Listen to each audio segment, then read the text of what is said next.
The Angel and the Badman. John Wayne in one of his many movies. A superstar, more than Brad Pitt. Perhaps Brad Pitt and Leonardo DiCaprio combined in his time. Although you had other, I might say, more respectable actors. Jimmy Stewart would be, would be one name. Cary Grant, and so many others. Humphrey Bogart. Anyway, he was by far the most popular. In fact, I was John Wayne. I've seen a documentary. In fact, I can see it again and again because we have a TV channel, which is, at least for this program, and I guess so many others, it just keeps putting the same thing in a loop over and over again. And one thing, I mean, this program, one thing they have repeating is American cinema, a documentary with some 10 parts, 10 episodes.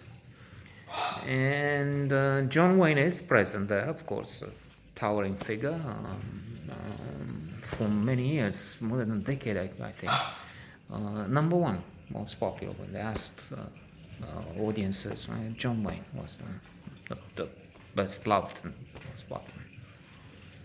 And for the war section, I remember that they had this contradiction that he was so, they had the, I think they said the picture, photograph of John Wayne together with beloved military figures.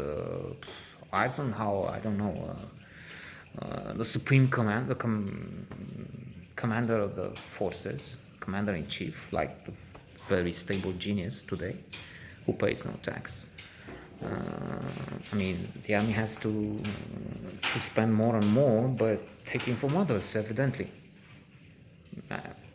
I say I have billions, but I can't afford to pay for the army, for the health system. And anyway, returning to John Wayne, who would most likely, like Clint Eastwood, I don't know now what he says. There's the infamous moment when he addresses the chair in which the ghost of Obama would be at the Republican convention maybe 8 years ago. So John Wayne was to the right as a person. And the paradox for the military in his omnipresent portrait and the popularity, huge popularity within the armed forces, was that he hasn't been. He had not been in the fight, as so many others did. John Huston is an example that comes to mind, and others. James Stewart, I think also. James Stewart. So,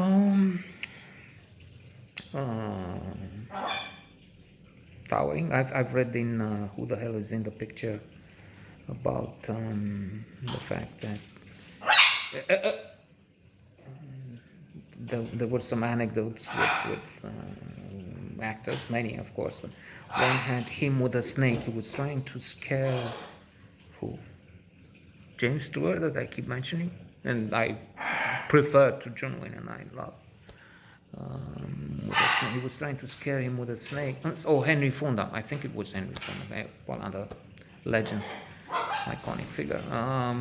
But then it turns out Henry Fonda was not afraid of snakes, and it joke turned on John Wayne, who was afraid of snakes.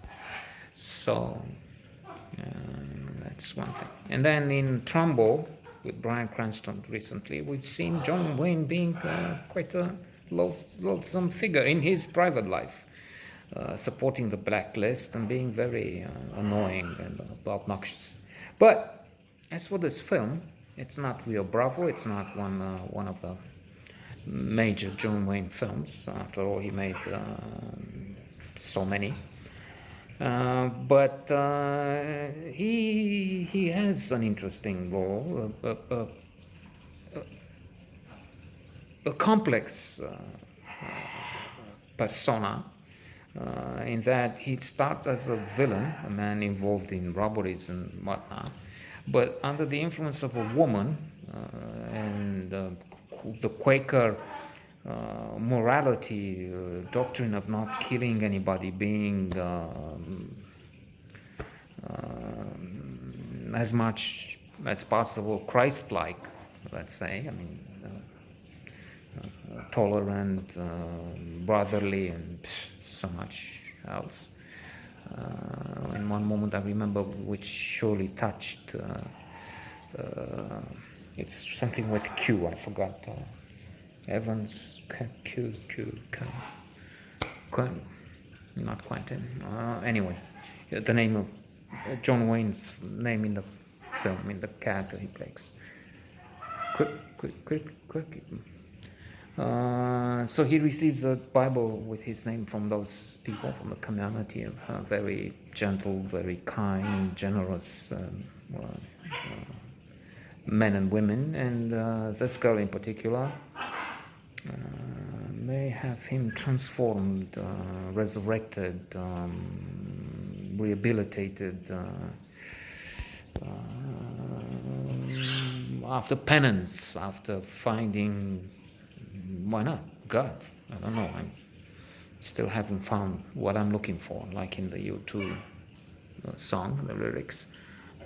I'm not religious, but then maybe with help from Jordan Peterson, an academic that has online, I recommend them strongly, lectures on the psychological interpretations of Bible stories, something like that, where for one thing we learn that it's not, we should take the symbols, the myths, as Karen Anderson, another expert on religious matters, perhaps an even bigger one, greater one,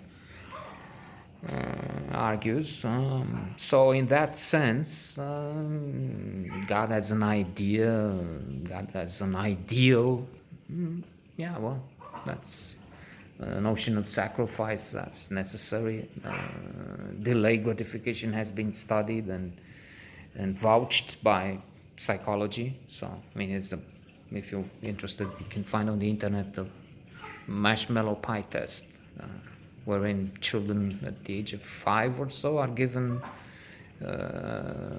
two options. You can have a pie or cake now, but if you wait 5 minutes, I don't know how long, a few minutes, with children, you can get two. And those who delay gratification, they went on and studied, looked at them, have successful careers, private lives. They're doing much better at SAT tests and so on. So that's important, the notion of sacrifice, as Jordan Peterson puts it.